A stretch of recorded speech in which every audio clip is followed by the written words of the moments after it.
A leaked US government document sets out a legal justification for President Obama's policy of extrajudicial killing as the UN prepares its own investigation into drone strikes. You're watching Inside Story Americas from Washington.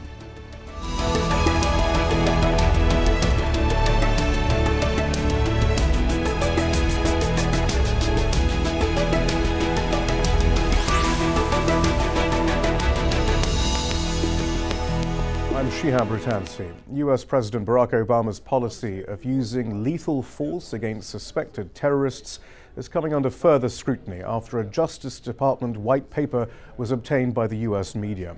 The document moves the goalposts in regards to when the government is authorized to carry out the killing of a US citizen like Anwar al-Awlaki or his teenage son in Yemen in 2011. Specifically, it broadens the criteria of who might be considered an imminent threat to the United States.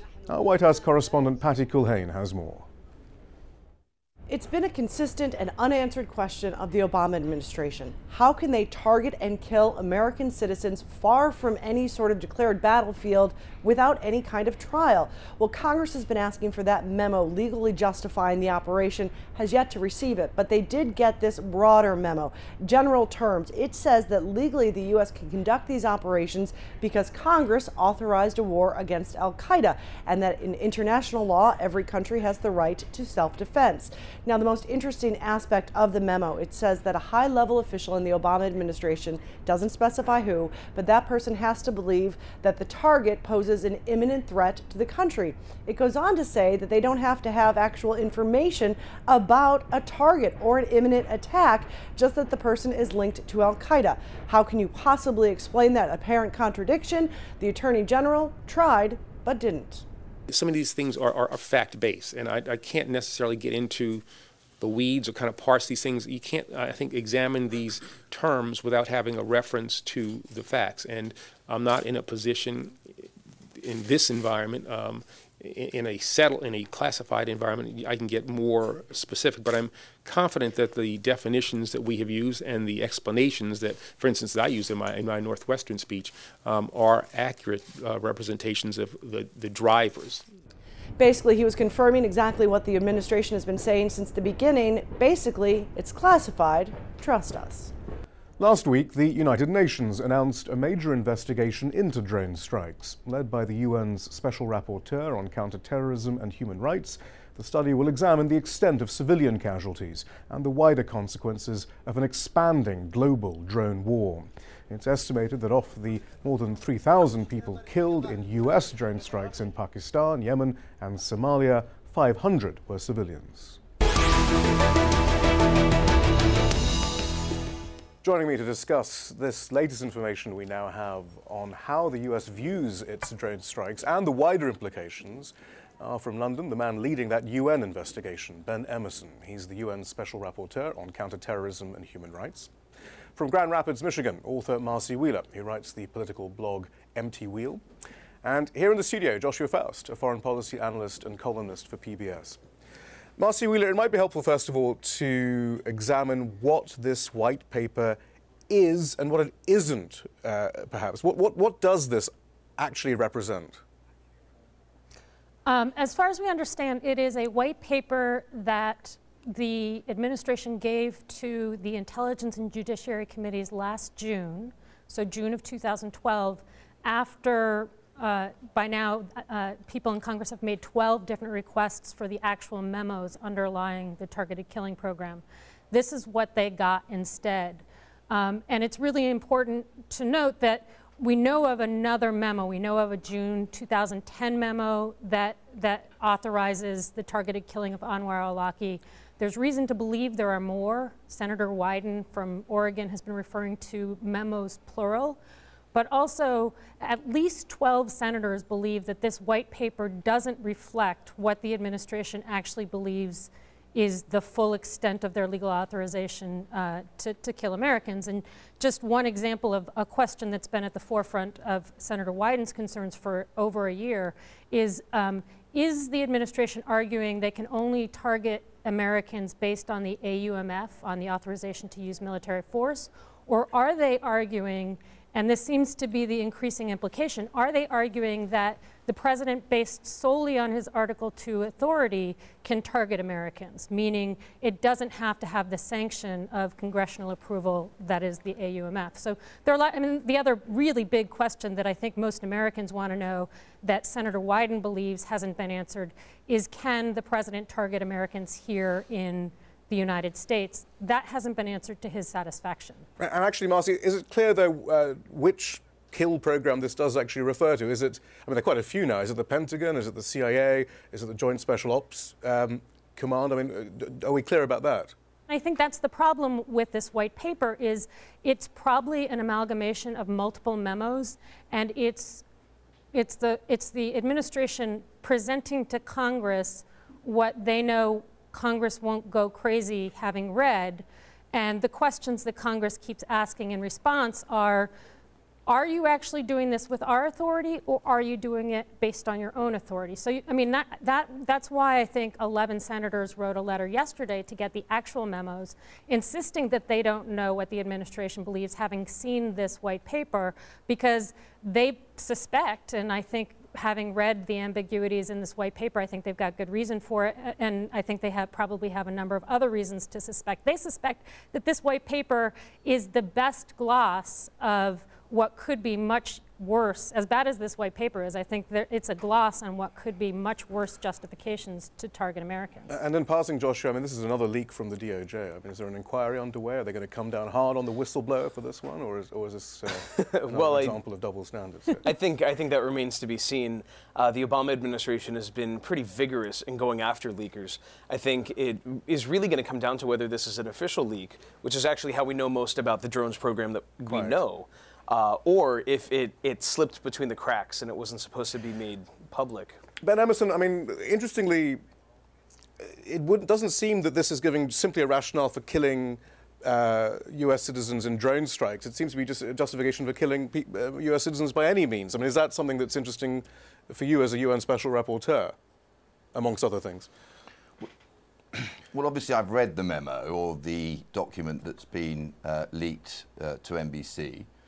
And I've studied its terms, and I've looked at some of the strengths and weaknesses that seem to be evident on its face. But I think we have to be very careful at this point in time before speculating as to what the significance of the document really is. It is a leak. We don't know whether it's a draft. We don't know whether it reflects a final settled policy. And we don't really know what its ultimate significance is. What matters from the ambiguities on purpose, though, perhaps? Well, can I say this? I'm not going to get drawn into the detail of the document. For those who are interested in the critique of some of the more obvious points, there's a very clear analysis of it on the ACLU website, pointing out some of the issues that seem to jump off the page. All right, we'll take those caveats on board. Perhaps, though, we can look at a bit more detail at the sort of principles being outlined in this white paper, whether or not they do constitute active U.S. policy, because certainly they do give us some parameters that are interesting to discuss. Notably, first, the 3 criteria for the legally acceptable extrajudicial killing of a U.S. citizen who's identified as a senior operational leader of al-Qaeda or an associated force. This is what this Department of Justice white paper allegedly says. Firstly, if an informed high-level official concludes that a U.S. citizen poses what it calls an imminent threat of violent attack against the U.S., we'll have more on this definition of imminent a bit later. Second, if the government concludes that capture is not feasible. And finally, that the operation would be conducted under the applicable laws of war. So these are the 3 criteria spelled out in this document, at least, of an acceptable extrajudicial killing of a U.S. citizen by the U.S. Marcy Wheeler, first of all, then, I mean, even at the beginning there, I suppose it's this question of oversight through many of these definitions. For example, how do you decide if someone, and an American citizen in particular, is a senior operational leader of al-Qaeda or an associated force without some form of due process? Right, and you know, and who chooses the senior administration official? I mean, we all believe that John Brennan has been in charge of this drone program. He's not even Senate confirmed. So if he is the person who is picking and choosing and deciding whether an American counts as a senior al-Qaeda figure, On what basis? And he's not sharing these decisions with anybody except for maybe the Gang of Eight in Congress. So you've got somebody who's not elected, who's not confirmed, who's making decisions about life and death for Americans, and then there are these terms like, I'm actually really curious what Ben thinks about the use of feasible capture rather than possible capture, because feasible capture ends up being really fluffy. It's something that Senator Wyden has asked about, and it's not even defined in the white paper. Ben Emerson, is there some international precedent for some of these terms, feasible capture, for example, then? Well, I mean, that's where the real difficulties start. Because, first of all, I have no doubt that if we were to rifle through the papers that have led to the formulation of the current policy, we would find different formulations and different versions. But far more fundamentally than that, the entire analysis upon which the United States proceeds is not an analysis that is agreed internationally. There is no clear consensus between states or indeed between international lawyers as to what the applicable legal framework is. The US position is one analysis. There are at least two others vying, if you like, for primacy as to what the appropriate rules of engagement are. Now, I entirely understand, both in this program and within the United States, why the focus may be on the powers of the president to take the life of an American citizen. After all, when it comes to legal redress in the US system, it is American citizens who have constitutional rights worthy of protection and not, of course, nationals of other states. But we do need to remember that the vast majority of people who've lost their lives through the use of targeted killing technology are not Americans. They are citizens of different states in which this technology is being used on the sovereign territory of another nation. And there does now need to be, absolutely clearly, with the proliferation of this technology, an immediate and focused debate within the international community in which the United States plays its proper and active part in seeking to achieve a consensus. But Joshua first, I mean, you're very much someone who argues that you don't necessarily have a problem with drone warfare, but do you have problems with it so far? Well, absolutely. I mean, the legal white paper, the way that it is structured and the terms that it's used, I think is deeply problematic. Ultimately, I mean, the way that you describe my views as not really having a problem with drones is because I think, in contrast to Mr. Emerson, I do see them as just one weapon in a very large arsenal that the United States has used to carry out targeted strikes. I mean, the first targeted killing in Pakistan wasn't carried out by a drone. It was carried out by an F-16. American AC-130 gunships, helicopters, and special operations forces have all been used to kill specific people inside Pakistan, including Osama bin Laden 2 years ago. So when we're looking at this policy, I get much more concerned about the policy itself, and rather than the technology used to carry out that policy. Because ultimately, if you start restricting the terms of the technology used, if you come up with some kind of international control regime, the way that there is for, say, ballistic missile technology, there are easier ways, or other easy ways of striking at people beyond just a remotely piloted aircraft. You don't have to rely on a drone to kill people. This is so why that decision to kill people is what I really get concerned about. This is why another key part of this white paper is so interesting, is it broadens the idea of what constitutes a threat, specifically the concept of imminent. So let's just read out a portion of the white paper. Quote, "The condition that an operational leader presents an imminent threat of violent attack against the United States does not require the U.S. to have clear evidence that a specific attack on U.S. persons and interests will take place in the immediate future.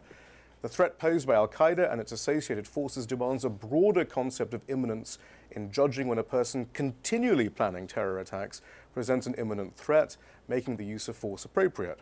Where the al-Qaeda member in question has recently been involved in activities posing an imminent threat of violent attack against the United States, and there is no evidence suggesting that he has renounced or abandoned such activities, that member's involvement in al-Qaeda's continuing terrorist campaign against the United States would support the conclusion that the member is an imminent threat." So basically, there's no requirement to have any clear evidence that a specific attack is being planned. This certainly seems to go beyond what Eric Holder had said in March about the need for an imminent threat of violent attack, but there's a presumption of guilt here. by definition, you're continually plotting attacks if you're part of al-Qaeda and these unspecified associated forces. Marcy Wheeler. Yeah, I mean, we tried to take al-Awlaki out with a drone strike on 3 different occasions. Once in December 2009, at a time when, according to the intelligence community, we did not believe Anwar al-Awlaki was operational. We came to that belief the very next day with the underwear bomb plot, but the first time we tried to take al-Awlaki out, we thought he was just a propagandist. We tried again in May 2001. We tried and got him in September of 2011.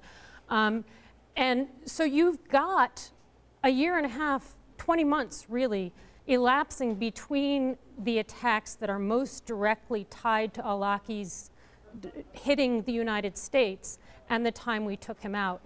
In between, you've got the underwear bomber choosing not to plea and not to implicate al-Awlaki. You've got the toner cartridge plot where the informant that the Saudis had there said other figures were more operational, more instrumental in planning that plot. And still another year elapses until we actually go after al-Awlaki. So, I mean, one of the reasons this definition of imminence, and it was, you know, we sort of knew this when Holder made his first speech, that it's very hard to argue that al-Awlaki was an imminent threat, especially in September 2011, after he hasn't been directly involved in an attack on the U.S. in at least a year and possibly 20 months. And I suppose his teenage son isn't necessarily covered by even by this, though, is it? Necessarily, Mr. Emerson? Well, no, certainly not. If his teenage son is a non-combatant, can I just come in on a couple of points? First of all, the word imminent appears in a number of legal contexts, in various texts around the world, in various different situations, and it is one of those words that endlessly gets argued about. In terms of what its requirements are. On its normal reading, it requires a short period of time, an immediacy in time terms. But I've seen states argue in a huge variety of contexts, including, for example, public control of public protest, where preventative measures are said to be justified, that the term has a more elastic quality than that. But for me, we can't have a situation where the division between what is lawful and unlawful in terms of the killing of large numbers of people depends upon disputed interpretations of elastic terminology. I mean, let's get it right down to basics here. If the basic United States premise is correct legally, then the United States is at war. And in the course of a war, you do not need to wait until your enemy is pointing a rifle at your head. The aim of war is to kill people. And if the war is lawful, then it is lawful to kill people, even if they are soldiers who are sleeping, or indeed part of the infrastructure for the delivery of basic provisions to enable an armed force to continue. So the real question here is the United States correct to say that under international humanitarian law, interpreted in the light of this developing technology, it can properly claim to be engaged in an armed conflict, either an international or as a party to an internal armed conflict? If that is a legitimate claim in international law, then they're entitled to kill people. The question is, and this is where the real befuddlement seems to cloud the entire debate, the bottom line is that it is not open to one state, in principle, to take its own interpretation of international law. Right. International law... But then this white paper is very clear. Quote, as far as oversight is concerned... Obviously... quote, there exists no appropriate judicial forum to evaluate these constitutional considerations, Josh. Well, that statement is not correct. There are a number of judicial fora in which the issue could arise. It could arise, for example, if Pakistan were to take the United States to the International Court of Justice, as, for example, Israel was taken in relation to the building of the wall. and to seek a ruling from the International Court of Justice as to the legality of the United States' actions. But they haven't done so, and obviously one of the questions that we'll be looking at in the course of this inquiry is why they haven't done so. Similarly, in principle at least, it would be open, were there evidence of the commission of a war crime in the sense that there were disproportionate civilian casualties, it would in principle be open to investigation and prosecution as a war crime, either within the United States or under the jurisdiction of the International Criminal Court. But, of course, the United States is not a signatory to the Rome Statute of the International Criminal Court, and in those circumstances it could only be referred to the ICC through a resolution of the Security Council, and being a permanent member of the Security Council, the United States has a right of veto on any such referral. Joshua Faust, Ben Emerson there was talked about that issue of consent as well, which is very important. And this white paper, again, it seems to be quite, well, I don't know whether it makes the whole notion of consent utterly meaningless. The quote, as far as the consent of other nations to kill people on their soil is concerned, quote, under international legal principles of sovereignty and neutrality, it says the US can attack, quote, after a determination that the host nation is unable or unwilling to suppress the threat posed by the individual targeted. Now, that sense of unwillingness would suggest a lack of consent, and yet that seems to be being taken as a sign that the US does have the legal right to act. I mean, I think there are two different sides to that. There's another section of this white paper where they also talk about the feasibility of capturing, in the sense of when states don't give consent for there to be a capturing operation. That's been the case in Pakistan. There's a substantial amount of public reporting that suggests the U.S. and Pakistan came to an agreement sometime in 2004 that allows the United States to go after certain classes of targets inside Pakistan.